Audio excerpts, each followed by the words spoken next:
One thing you can say about Barack Obama, he made sure that the people who were in his cabinet were deeply reflective of his ideology.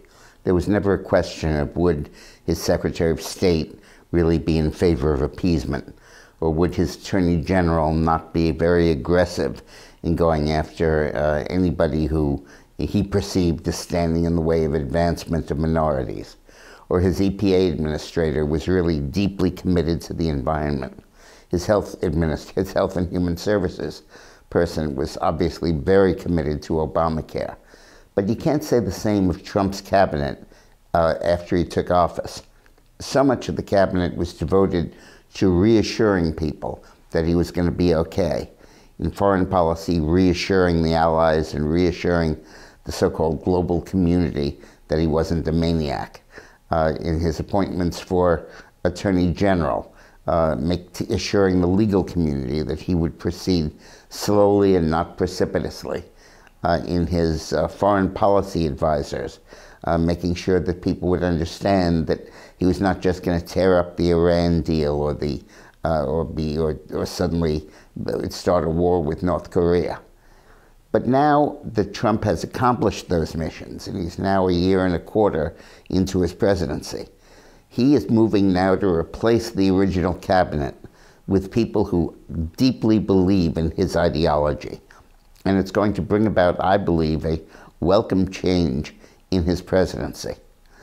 Larry Kudlow, the new economic advisor, deeply believes in tax cuts, believes in free market economies, and was the formulator of much of the doctrine that Trump espoused as a candidate and as a president.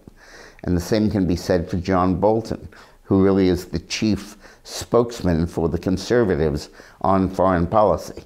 He opposed the Iran deal when other people were supporting it. When everybody was complacent about North Korea, he was sounding the alarm bell. And when the Palestinian Authority was extorting money from us in foreign aid, he stood up and said, no, we shouldn't be doing that. He's the architect of an anti-appeasement policy. So now when John Bolton is in as the National Security Advisor and Pompeo is Secretary of State, I think we can look forward to an administration that really says what Trump thinks and feels. In a way, it's analogous to the second Obama administration, where after 4 years of basically running for re-election by hiding his extreme views and making him trying to be everything to everyone, in his second administration, he felt he had a mandate, and he just went crazy with regulations and new policies and federal interference in the economy. Now Trump, relieved of the obligation of assuring everybody that he's not going to blow up the world or the stock market, I think that now he can really move aggressively forward because he has a cabinet of people who basically back his policies. In fact, a cabinet of people who more or less originated the policies he's been espousing. Thanks for watching.